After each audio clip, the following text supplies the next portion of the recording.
Hi YouTube, it's Alan Sugano. I'm the president of ADS Consulting Group, and today's tip it's kind of obvious, but I want to just give you a story about what happens when you don't do this. Is avoid at all costs using unsupported versions of anything. Dun dun dun.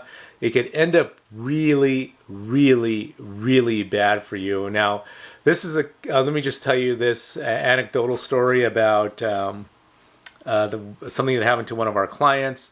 It wasn't really it wasn't his fault because he kind of stepped into this environment, but it's just another example of why you shouldn't do this. So we have a client, they were running a standalone server that was on ESX 5.5. If you're not familiar with ESX 5.5, it's deprecated, it's no longer supported.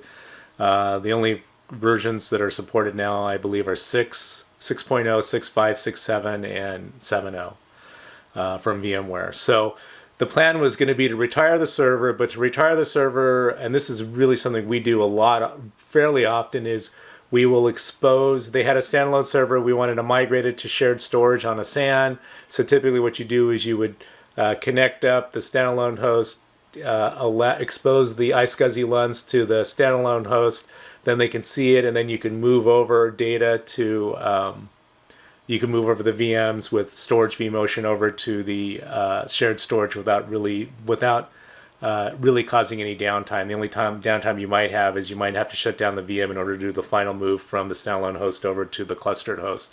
But as a general rule, it works really, really well. So here's the kicker in this. Because they were using 5.5, we expose the storage. Now, if you're familiar with VMFS, which is the file system on VMware, there's a couple of flavors. One is 5 and one is 6. So the storage on the cluster or the SAN was formatted with VMFS 6. The problem is that when we expose the storage to the 5.5 server, you're probably going to, oh yeah, I know what's going to happen here. That only supports VMFS 5. So when it saw the shared storage, it saw that it was there, but it didn't recognize that it was formatted because it didn't recognize VMFS 6. It just saw it as a blank LUN/data store and says, in order for me to use this, I have to format it.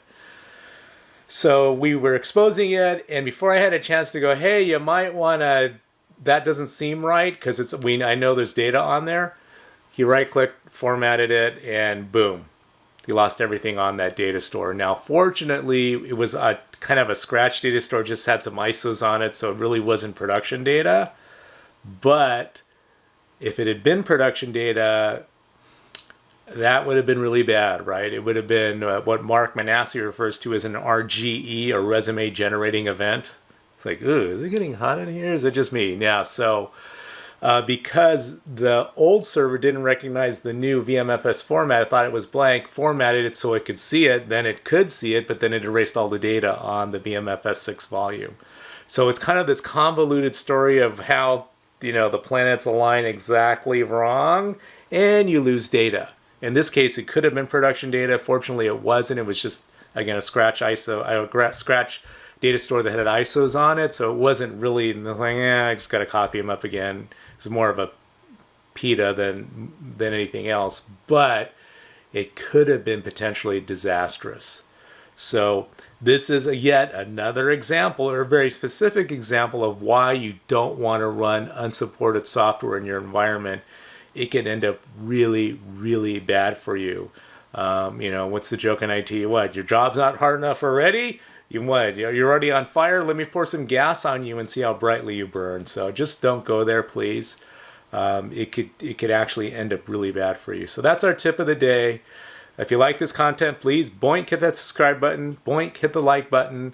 Thanks a lot for listening. Stay safe out there. Don't lose any data by using unsupported versions of blah, blah, blah, yada, yada. Thanks a lot for listening, and we will talk to you soon. Thanks a lot.